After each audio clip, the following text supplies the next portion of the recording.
Hello guys, कैसे हैं आप लोग। स्वागत है आपका हमारे नए वीडियो में। पीवाईक्यू सीरीज चल रहा है सोशियोलॉजी का। ऑलरेडी मैंने 3 वीडियो ले लिया है, आप पीछे जा करके देख लीजिए। उसमें मैंने टिप्स और ट्रिक भी बताए हैं कि अगर आपको नहीं आ रहा है क्वेश्चन बनाने, अगर आपको नहीं आ रहा है तो किस तरीके से आप सॉल्व करेंगे। एजुकेशनल गेस किस तरीके से किया जाता है एग्जाम में, ये भी मैं आपको बताऊँगा। तो यहाँ तक मैंने एक से एक क्वेश्चन तक 101 तक हमने कर लिया था। ठीक है, आपने मेरा चैनल पर जाइए, सारा वीडियो बना हुआ है। जो प्रीवियस 3 वीडियो मैंने पीवाईक्यू के लिए हैं सोशियोलॉजी के, वो वीडियो पड़ा हुआ है, आप जाकर देखिए। तो आज 102 से हम लोग बनाएंगे। ठीक है, पहला क्या है, what are the different type of society. आज मैं आपको ये भी बताऊंगा। देखिए, आज का जो लेक्चर है इसमें मेनली सोशियोलॉजी से नहीं है, जो कोर सोशियोलॉजी वहाँ से क्वेश्चन नहीं आपको मिलेंगे। ये आपको इन्वायरमेंटल सोशियोलॉजी से मिलेंगे, मेडिकल सोशियोलॉजी से मिलेंगे, ठीक है, साइंटिफिक सोशियोलॉजी से मिलेंगे। ठीक है, तो इस सब क्वेश्चन के लिए आप किस तरीके से ऑन द स्पॉट आप गेस करेंगे, ये आप पढ़ के नहीं जा सकते हैं। अगर नहीं भी आपको आ रहा है तो भी आप ऑप्शंस देख के बना सकते हैं, ये मैं आज आपको सिखाऊंगा। तो चलिए पहला क्वेश्चन देखते हैं, what are the different type of society. देखिए, ये तो सिंपल सा आंसर है, सिंपल सा क्वेश्चन है। तो डिफरेंट टाइप ऑफ सोसाइटी मैं आपको बता देता हूँ। पहला जो सोसाइटी था वो हंटर गैदरर था, ये तो आपको पता ही होगा। फिर पेस्टोरल हो गया, इसे लिख लीजिएगा क्योंकि ये क्वेश्चन फिर से रिपीट हो सकती है। फिर हॉर्टिकल्चर हो गया। ठीक है, ये सब डिफरेंट टाइप ऑफ सोसाइटी हैं। ये जैसे जैसे टेक्नोलॉजी एडवांसमेंट हुई तो सोसाइटी बदलते गई। ठीक है, पहले हंटर गैदरर था, फिर पेस्टोरल था, फिर हॉर्टिकल्चरल था, फिर एग्रीकल्चरल सोसाइटी आ गया, एग्रेरियन सोसाइटी जिसे बोलते हैं। उसके बाद जो है आपका इधर इधर लिख देता हूँ, इंडस्ट्रियल आ गया, और फिर पोस्ट इंडस्ट्रियल आ गया। तो इतने टाइप के सोसाइटी हैं, Hunter gatherer, pastoral, horticultural, agricultural, industrial और पोस्ट इंडस्ट्रियल। ठीक है, अब देखते हैं। एग्रेरियन सोसाइटी सही है, ये तो है।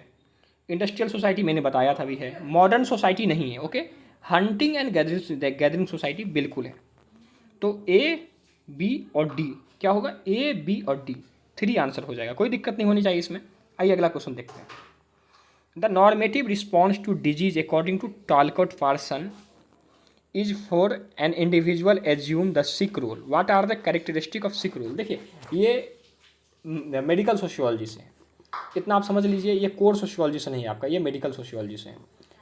आपको पहले ये जानना है कि सिक रोल टालकट पार्सन ने दिया था, इसे आप याद रख लीजिए। टालकट पार्सन मेनली क्या बोल रहे हैं ना कि जो व्यक्ति सिक होता है उसका भी कुछ ना कुछ रोल होता है सोसाइटी में, लेकिन उसका रोल जो होता है वेल बीइंग जो पर्सन होता है उससे अलग होता है। ओके, ये कहते हैं कि sick role theory states that sick people are exempt from normal social role and responsibility. ये बात समझ गए कि सिक पर्सन जो होते हैं वो नॉर्मल सोशल रोल और रिस्पॉन्सिबिलिटी से अलग होते हैं, लेकिन इसका मतलब ये नहीं कि उनकी रिस्पॉन्सिबिलिटी नहीं होती, उनकी रिस्पॉन्सिबिलिटी अलग होती है। ठीक है, होती तो है ही। ये मेनली मेडिकल सोशियोलॉजी का है, ज़्यादा इसमें डीप में नहीं जाना है। ठीक है, ये कंसेप्ट क्या बोलता है कि illness compromise a person immune system which affect their capability to handle the expectation of the general public. मतलब इलनेस की वजह से आपका जो है इम्यून सिस्टम नहीं उस तरीके से काम करता है, तो आप जो नॉर्मल पीपल जो काम करते हैं उस तरीके से आप काम नहीं कर सकते।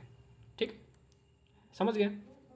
मतलब उतना डीप में नहीं जाना है, मैं मोटा मोटी अगर आपको बता दूं तो सिक रोल है, ये है कि बीमार लोगों का क्या रोल होना चाहिए सोसाइटी में, यही है। उनका रोल जो है अलग होता है, क्योंकि बीमार लोग जब हो जाते हैं तो सिस्टम जो चलता है, सोसाइटी का जो सिस्टम जो चल रहा है उसमें बदलाव आना शुरू हो जाता है। क्या होता है ना कि हमारा जीडीपी ग्रोथ कम हो जाएगा, क्योंकि जो प्रोडक्टिव पीपल है वो काम नहीं कर पाएगा, तो उसे जल्दी से जल्दी ठीक होने की कोशिश करनी चाहिए।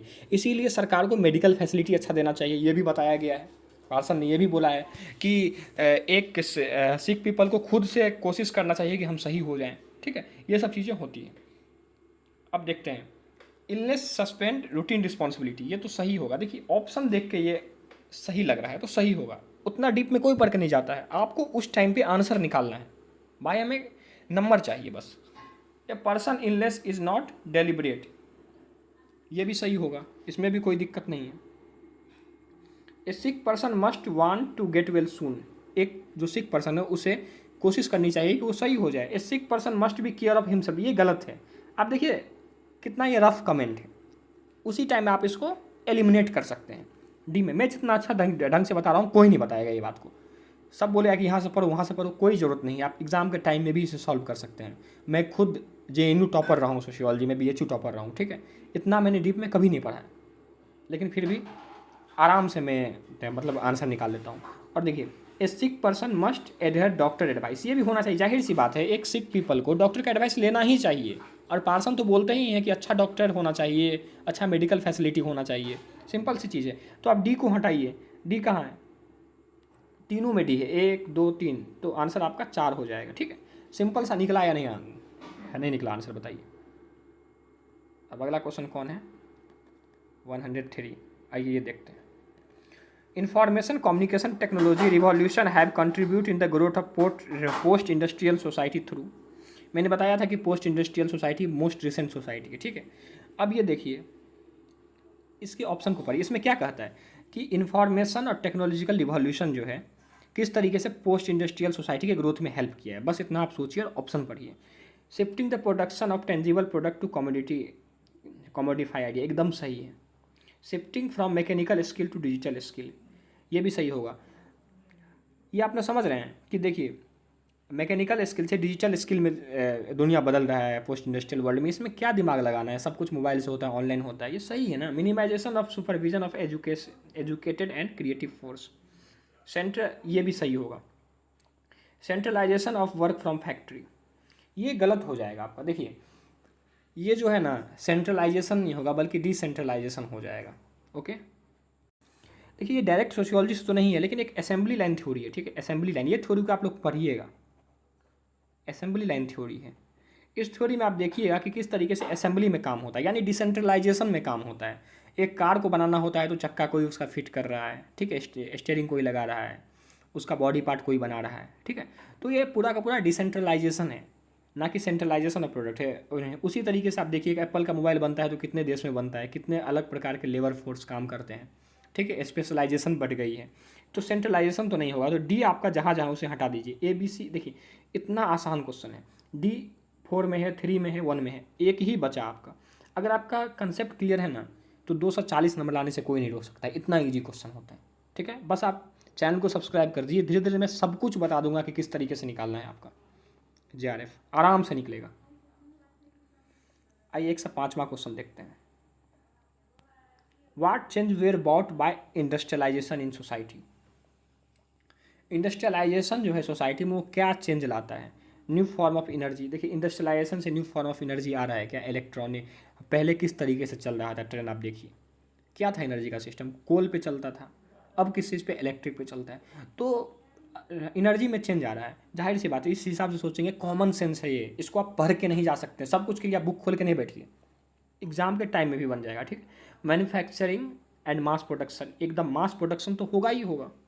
ठीक है, division of labour and specialisation, मैंने बताया ही था, division of labour and specialisation. अब देखिए ये मतलब अगर आप न थ्योरी से देखेंगे तो इसको आप कनेक्ट कर सकते हैं किससे, दरखाइम का जो थ्योरी है, दरखाइम का थ्योरी है। दरखाइम का थ्योरी क्या है, मैकेनिकल टू ऑर्गेनिक सोसाइटी हो जाता है। इसमें डिवीजन ऑफ लेबर किस तरीके से होता है ये आपको बताया गया है। ठीक है, डिवीजन ऑफ लेबर से किस तरीके से काम होना शुरू हुआ है। तो सी भी होगा, introduction of wage labour and decentralisation of work. तो ए बी सी और डी सारा होना चाहिए इसमें, ए बी सी डी सारा होना चाहिए। ठीक है, चलिए अगला क्वेश्चन देखते हैं। 94 क्या है, which among the following statement are true about relative poverty. देखिए पहला बात यह है कि एक होता है एब्सोल्यूट पॉवर्टी, एक होता है रिलेटिव पॉवर्टी। ठीक है, एक होता है एब्सोल्यूट और एक होता है रिलेटिव। ठीक है, देखिए रिलेटिव पॉवर्टी क्या होता है ना कि आप दूसरे से हमेशा गरीब रहेंगे। ठीक है, ये एक यूनिवर्सल थिंग है, ये कभी भी ख़त्म नहीं होने वाला है। मैं आपको एक एग्जांपल देता हूँ, कोई एक क्रिकेटर है, ठीक है, कोई एक क्रिकेटर है और कोई एक प्रोफेसर है। ठीक है, प्रोफेसर गरीब तो नहीं होता है क्या, प्रोफेसर गरीब तो नहीं होता, लेकिन एक क्रिकेटर की अपेक्षा हमेशा ये गरीब रहेगा। ठीक है, तो इसके अपेक्षा ये गरीब रहेगा, तो ये रिलेटिव पॉवर्टी हो गया ना, रिलेटिव डिप्राइवेशन भी इसे कहते हैं, रिलेटिव पॉवर्टी हो गया। तो ये तो कभी कंप्लीट नहीं होने वाला है। कोई प्रोफेसर है, कोई IAS है, कोई कुछ भी बन जाए, लेकिन क्रिकेटर से हमेशा गरीब रहेगा। अब देखिए क्रिकेटर भी अंबानी से गरीब रहेगा, तो उस तरीके से क्रिकेटर बहुत अमीर आपको लगता है, लेकिन वो अंबानी से गरीब है। ठीक है, तो रिलेटिवली वो भी गरीब है। अंबानी भी कभी ना कभी गरीब होता रहता है, अमीर होता रहता है। ठीक है, कभी कभी उसका रैंक अडानी से नीचे आ जाता है। तो रिलेटिवली आप, और वैसे भी 1-2 लोग एक्सेप्शन होंगे दुनिया में, एक लोग तो होंगे ही सबसे अमीर, बाकी दुनिया में सब रिलेटिवली गरीब हो जाएगा। तो आपको इस हिसाब से सोचना है। ठीक है, तो और देखिए एब्सोल्यूट पॉवर्टी क्या होता है, जब आपको बेसिक नीड ना आपका मीट हो रहा हो। जब वर्ल्ड बैंक क्या बोलता है कि जो $1.9 से भी जो कम कमा रहे हैं वो पर डे वो पॉवर्टी लाइन में आते हैं। तो ये एब्सोल्यूट पॉवर्टी हो गया कि आप बेसिक नीड नहीं फुलफिल कर पा रहे हैं। ठीक है, इतना समझ गए। तो ऑप्शन को देखते हैं, it is a universal and unavoidable, एकदम सही है, इससे आप अवॉइड नहीं कर सकते, होगा ही होगा, ये एक यूनिवर्सल फिनोमेना है, आप कुछ भी कर लीजिए रिलेटिव पॉवर्टी को नहीं खत्म कर सकते हैं।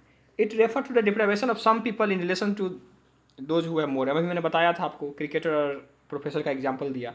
It depend upon a universally agreed minimum for adequate nutrition and living.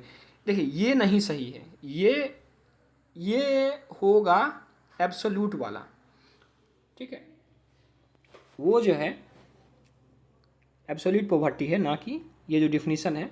मैंने बताया ना कि $1.9 से जो कम कमाएगा, एक सर्टेन अमाउंट है जो उससे कम कमाएगा, वो पॉवर्टी लाइन में आ जाएगा। तो सी नहीं होगा, डी आपका हो जाएगा, depend on the value and standard of living that a particular society set, एकदम सही हो जाएगा ये।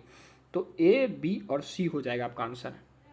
ठीक है, आइए अगला क्वेश्चन देखते हैं, 105वां क्वेश्चन देखते हैं, जहाँ 107वां आ गए, देखिए धीरे धीरे 107 पे आ गए। Which among the following are the critic of the precautionary principle. देखिए प्रिकॉशनरी जो प्रिंसिपल है ना, ये इन्वायरमेंटल प्रिंसिपल है। मैंने बताया ना कि ये कोर सोशियोलॉजी से नहीं है। ठीक है, अब प्रिकॉशनरी प्रिंसिपल होता क्या है ये आपको समझना है। It is just a policy adaptation of preventive measure to address potential risk to the public environment.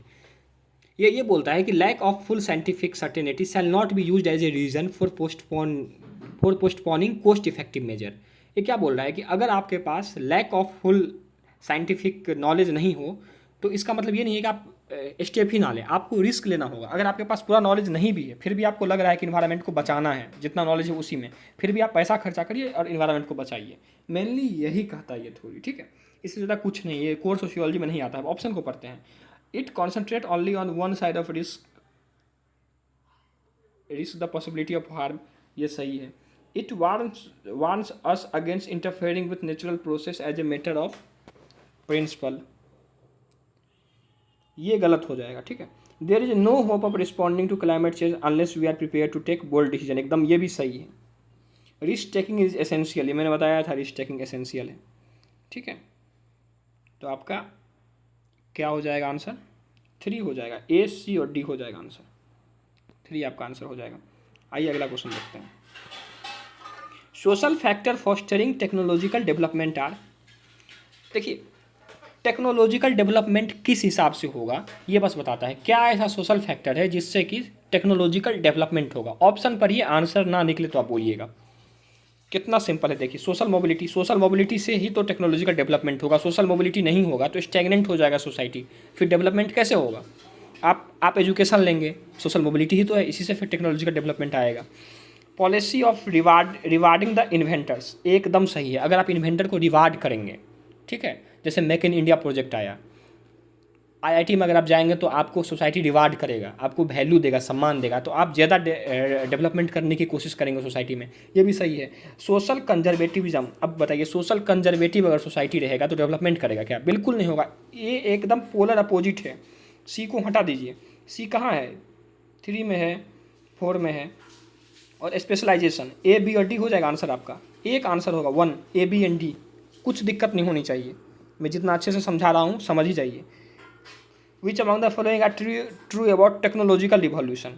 अब बताइए, ये तो और इजी क्वेश्चन है, टेक्नोलॉजिकल रिवॉल्यूशन इसमें से क्यों सही है। ठीक है, अब देखिए पहला ऑप्शन को देखिए, ऑप्शन पर के आंसर निकालिए। They create an objective need for social and political innovation, एकदम सही है। They create a need for identifying the area in which new institution are needed and old one required to modify. देखिए इस पे doubt है, ये मतलब new institution को हटाने की बात कर रहा है, तो ये मेरे ख्याल से बी नहीं सही होगा। ठीक है, तो बाकी सब होगा। The new institution have to appropriate the specific new need, एकदम सही है। Social response to technological revolution vary from society to society, ये भी सही होगा। तो आंसर 4 हो जाएगा इसका। ठीक है, आइए अगला क्वेश्चन देखते हैं।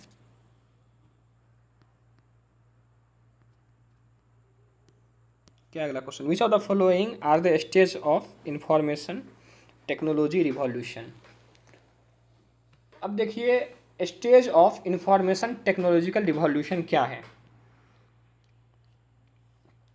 मैं आपको दिखा रहा हूँ। ऑड वन आउट आप सर्च करिए, पूरा ऑप्शन पढ़िए और मैं बता रहा हूँ। The innovation in the field of environment, environment से क्या लेना देना है आपका इन्फॉर्मेशन टेक्नोलॉजी का, नहीं है ना। बी को हटाइए, ए में है बी, दो में है बी और 4 में है बी, 1 में है बी, 2 में है बी और 4 में है बी, यानी 3 आपका आंसर हो जाएगा। कोई दिक्कत नहीं है, समझ गए। इसी हिसाब से एग्जाम में बनाना है। मुझे ये क्वेश्चन नहीं आ रहा है फिर भी मैंने आंसर इसका निकाला, यही ट्रिक है निकालने का। अगला, which among the following are the element of ethos of science propounded by Robert K Merton. देखिए रॉबर्ट के मर्टन ने 1942 में एक नोट लिखा था जिसका नाम था note on science and technology in a democratic order.